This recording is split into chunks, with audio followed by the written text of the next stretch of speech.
Estilo, teknika. Wakal Familias Production.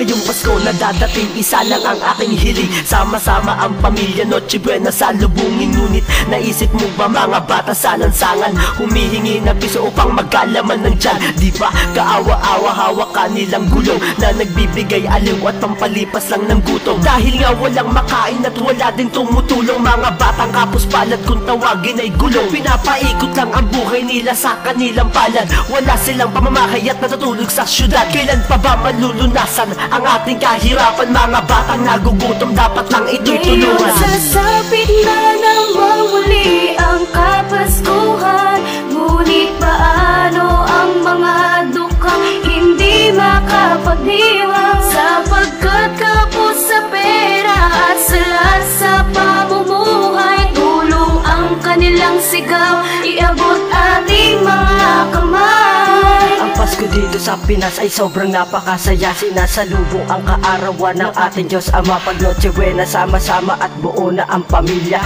Iba't ibang butahe nakahain sa lamesa. Pero teka, naiisip nyo ba ating kababayan? Mga taong naghihirap natutulog sa lansangan, isang beses isang araw lamang kung sila'y kumain. At kung minsan natutulog, ang laman ng tiyan ay hangin. Ganyan sila kapag magdiwang ng Kapaskuhan, namamalimos sila sa kali upang tiyan magkalaman. Dapat itong solusyonan, tulungan ating kababayan nang ang suliranin sa Pinas agad matuldukan. Ngayon sasapit na namang muli ang Kapaskuhan, ngunit paano ang mga dukang hindi makapagdiwang? Sapagkat kapos sa pera at salat sa pamumuhay, tulong ang kanilang sigaw, iabot ating mga kamay. Sa tuwing sasapit ang Pasko, halos lahat ay nagdiriwang. Ang sarap na pagmasdan ng mga ilaw sa tahanan. Sama-sama ang lahat sa Noche Buena, kay sarap. Iba't ibang mga parolang makikita sa harap. Pero di mo ba naisip mga bata ay tulungan kanilang nakasanayang magpasko sa may lansangan? Ang sakit di bang isipin na merong mga ganito, na pagsasapit ang Pasko hindi nila ramdam ito? Kaya naman habang may oras, halika ating tulungan mga bata na kapos na makikita sa lansangan. Di nila hinahangad ang malaki na tulong mo, dahil gusto rin nilang madama ang diwa ng Pasko. Ngayon sasapit na namang muli ang Kapaskuhan,